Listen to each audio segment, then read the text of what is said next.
Неучет погодных условий, невнимательность и несоблюдение скоростного режима стали причиной массового ДТП, произошедшего в ночь с субботы на воскресенье с 20 на 21 марта 2021 года на кольцевой дороге в Санкт-Петербурге.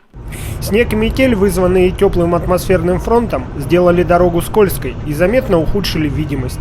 В результате на внешней стороне КАТ в районе Косыгина-Шоферовский в левой полосе водитель легкового автомобиля не справился с управлением и ударил движущийся в соседнем ряду Матис, отчего тот столкнулся с отбойником. Позже к ним присоединились еще 6 автомобилей. Следите за погодой и будьте внимательны и осторожны на дорогах. Раз, два, три, четыре, пять, шесть, семь, восемь.